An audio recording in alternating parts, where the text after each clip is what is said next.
সবাইকে নমস্কার জানিয়ে আমি আর একটা নতুন বড় রান্নার ব্লগ ভিডিও নিয়ে হাজির হয়েছি। তো প্রথমেই দেখাতে চলেছি হলো মাছের ছবি। তো আমি বাটা মাছ এনেছি বাজার থেকে 500 গ্রাম।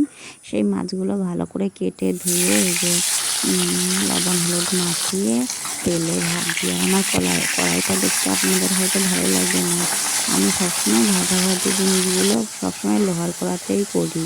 আমার আলাদা সাদা কড়াই আছে, তবুও সেটাতে না করে লোহার কড়াইতেই করি। তো আমি মাছগুলোকে ভালো করে দুবারে ভেজে নিলাম, নিয়ে এবারে আমি মশলাটা বেটে নিচ্ছি।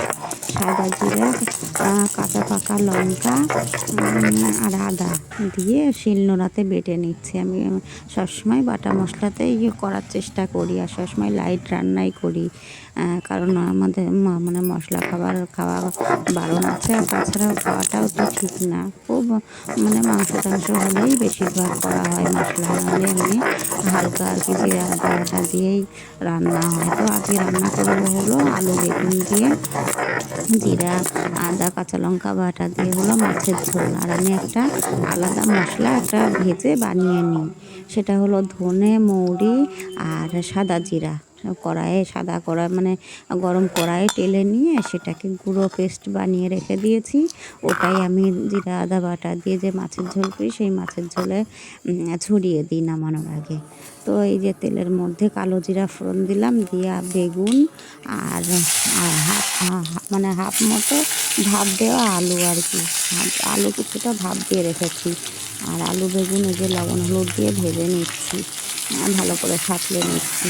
নিয়ে তারপরে তার মধ্যে হলো বাটা মশলাটা, যেটা শিলনোড়াতে বাটলাম নিজে, সেই মশলাটা দিয়ে দিলাম। এই যে দিয়ে আবার ভালো করে কষিয়ে নিচ্ছি। কষিয়ে নিয়ে হালকা আর কি আমি কাশ্মীরি লঙ্কার যদি একটু দিই মানে কষানোর সময়, যেন একটু কালার হয়, কালার না হলে তো খেতে ভালো লাগবে না। তাই যে ফুটছে মাছের ঝোলটা, তা আলু বেগুনের মাছের ঝোল মানে ঝোলের মধ্যে মাছ ভাজাগুলো যে ছেড়ে দিচ্ছি। বেশি করিনি, কিছুটা ভেজে রেখে দিয়েছি আর কিছুটা এই যে রান্না করে এই যে রেডি করেছি। তাই যে গরম গরম খুবই ভালো লেগেছে, খুবই টেস্টি হয়েছিল খেতে।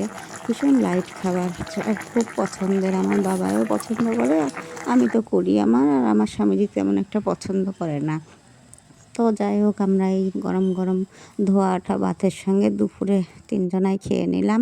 খুবই ভালো লাগলো। ভালো লাগলে লাইক কমেন্ট শেয়ার করবেন। তো আজ এই পর্যন্তই আমার রান্নার ভিডিওটা রইল।